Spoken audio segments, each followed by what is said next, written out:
धर्म बढ़ता है तब तब भगवान अवतार लेते हैं। ऐसा ही एक अवतार था श्री कृष्ण का। कृष्ण का जन्म मथुरा के एक कारागार में हुआ था। उनके माता पिता देवकी और वासुदेव कारागार में बंद थे। मामा कंस से कृष्ण को बचाने के लिए वासुदेव जी उन्हें गोकुल ले गए। गोकुल में नंद और यशोदा ने उन्हें अपने बच्चे की तरह पाला। नंद बाबा के घर आनंद ही आनंद छा गया। छोटे कृष्ण सबके लाडले बन गए। उनकी बाल लीलाएं अद्भुत थीं, जो आज भी हमें प्रेरणा देती हैं। कृष्ण को माखन बहुत पसंद था। वो अक्सर गोपियों का माखन चुराकर खा जाते थे। गोपियां उन्हें माखन चोर कहकर चिढ़ाती थी। कृष्ण की यह लीला हमें सिखाती है कि ईश्वर हमारे साथ बाल रूप में भी खेलते हैं। माखन चुराते समय कृष्ण की चतुराई देखते ही बनती। कभी वो मटकी फोड़ देते तो कभी ऊंची जगह से माखन चुरा। कृष्ण को माखन बहुत पसंद था। वो अक्सर गोपियों का माखन चुराकर खा जाते थे। गोपियां उन्हें माखन चोर कहकर चिढ़ाती थी। कृष्ण की यह लीला हमें सिखाती है कि ईश्वर हमारे साथ बाल रूप में भी खेलते हैं। माखन चुराते समय कृष्ण की चतुराई देखते ही बनती। कभी वो मटकी फोड़ देते तो कभी ऊंची जगह से माखन चुरा लेते। गोपियां भी उनकी इस नटखट शरारत पर खूब हंसती। कालिया नाग नाम का एक विषधर सर्प यमुना नदी में रहता था। उसके डर से कोई यमुना में पानी नहीं भर सकता था। एक दिन कृष्ण ने कालिया नाग का सामना किया। कृष्ण और कालिया नाग में भयंकर युद्ध हुआ। अंत में कृष्ण ने कालिया नाग को परास्त कर दिया। कृष्ण ने कालिया नाग को यमुना नदी छोड़कर जाने का आदेश दिया। इस प्रकार कृष्ण ने यमुना नदी को विष से मुक्त कराया।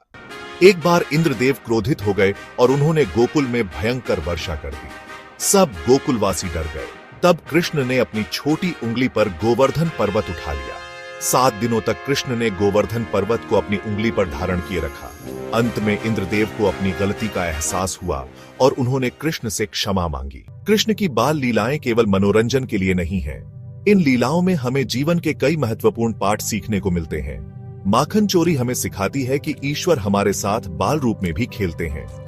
कालिया नाग का वध हमें सिखाता है कि हमें बुराई का डटकर सामना करना चाहिए। गोवर्धन पर्वत उठाने की लीला हमें सिखाती है कि ईश्वर अपने भक्तों की रक्षा के लिए हमेशा तैयार रहते हैं। कृष्ण को अपने मित्रों के साथ खेलना बहुत पसंद था।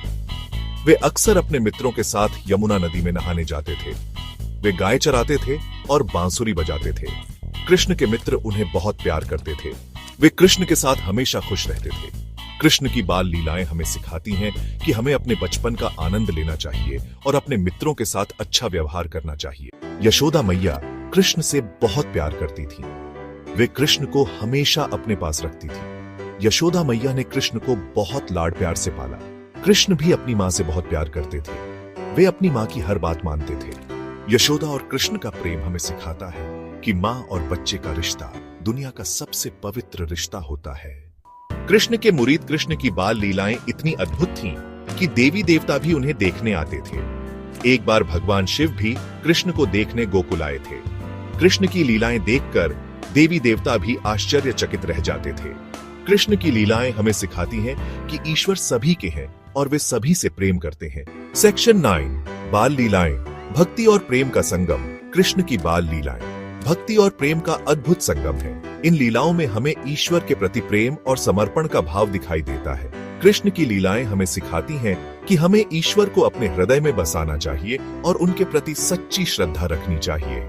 इन लीलाओं का अध्ययन करके हम अपने जीवन को धन्य बना सकते हैं।